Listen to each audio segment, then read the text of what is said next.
Oh yeah, do you want to get a coffee then? Love to. Okay, let's do it.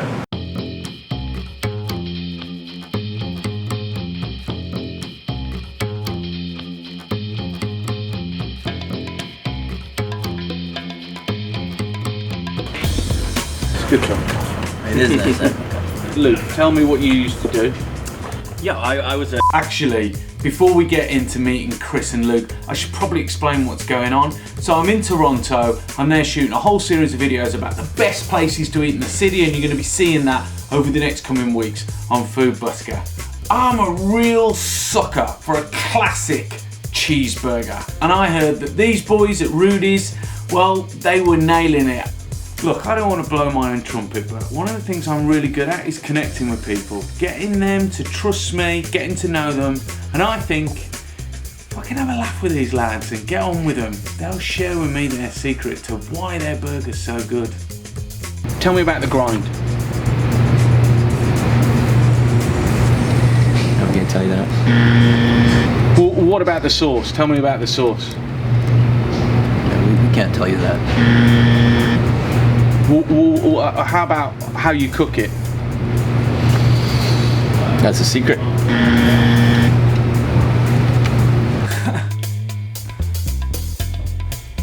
Chris and I have known each other since we were in college, so we go way back. I was a journalist before, a financial journalist for Reuters. I worked in London and Toronto. So I used to work in television, produce documentaries, TV series, and then briefly I was a pastor, and then I was in the financial industry. We were going to do a reality show together. Good idea. It was a good idea. We knew by that we wanted to, we just had a good rhythm. We knew from our friendship, but when we worked then, we realized there was just good chemistry. Wasn't it done the other way around, where like you do a crazy business first and then you do the more sensible jobs later? We tried the more sensible. Why a burger restaurant? We love burgers, and we go down to New York a lot and do a lot of investigating and whatnot, and been on the West Coast as well. It just seemed like the right time, and it just kind of all came together. And how's it going? Because you're mates, you've known each other for years. It can make or break a friendship. Yeah. I think it's been going really well. We definitely spent a lot of time together in our 20s, and then we spent a little bit of time together, just not as much. He was living in London, and I was doing other things as well. And then we kind of came from spending some time together to spending all our time together again. And it's always different when you're in business. Your money's on the line, your identity's on the line, and you're carving out what you're trying to do. So we're both kind of alpha males and like our control, but we also realize that like a marriage. Yeah, it's like a marriage, right? It really is, right? Yeah, we kind of none of us are married. None of us are married. We're not committing adultery. Yeah, I find it with my business partner that like I did a restaurant before I had the coffee business with my business partner, and with the restaurant I was the majority holder, and it's a completely different experience when it's 50-50. Yeah. What became really clear for me when I first saw Rudy was that really simple menu, the confidence to be simple, the confidence not to mess around and have loads of bells and whistles. Was that conscious? Yeah, that was. I think just simple in general, like fresh ingredients, doing things from scratch, and getting back to that focus on that simplicity and quality and consistency and execution. We also kind of decided that we wanted to just have our own sauce and just do 2 toppings. Yes. At the beginning, because we really didn't know what we were doing, and we wanted to focus on speed, right? We didn't want. We thought if we gave people a choice of all kinds of toppings, we're going to mess up the orders. Yeah. We had enough trouble with just 2. We had trouble with 2. We did have trouble with 2. It was actually the smartest thing we did. It is, yeah. Why don't we get Ron to cook you a burger? Awesome. Okay, so we grind fresh every day, and we make the burgers to order. It takes anywhere between 5 and 10 minutes once the order's in for the order to come out, depending on how busy it is.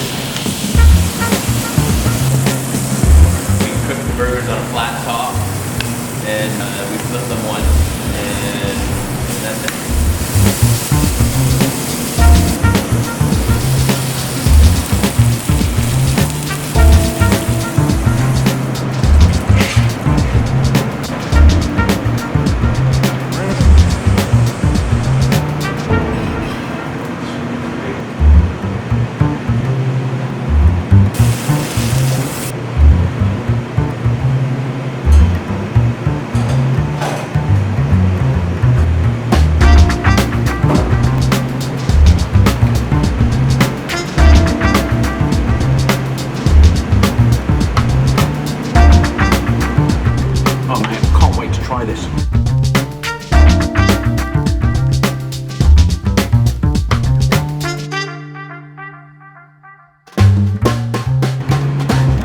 rind of the beef is key to the heat of the burger.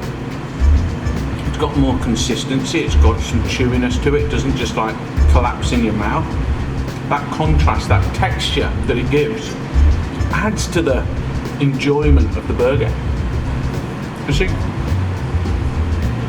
there's a place for loads of different toppings and different burgers, totally, but it's an essential burger. Yeah, it's not simple, it's essential, and there's a difference. Because what you do is you pull out those key ingredients that all complement each other, that not one overshadows the other.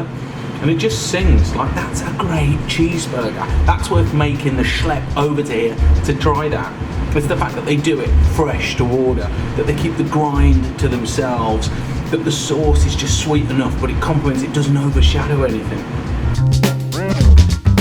I love the fact that they toast the bun on the griddle and they get that crispiness.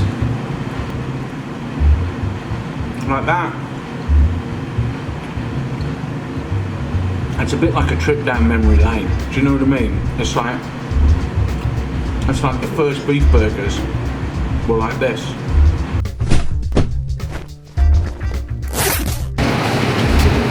Lads, thanks so much. John, Good on you. Thanks, John. Enjoy the cat. Will do. Thanks, brothers. Take See care. you soon. Enjoy. Brothers. Brothers like share things like cheeseburger recipes with each other, yeah? Anyway, tune in this coming Thursday because I'm going to have a crack at that burger and show you my version of the Rudy cheeseburger. That'll teach them, won't it? Increase the pace.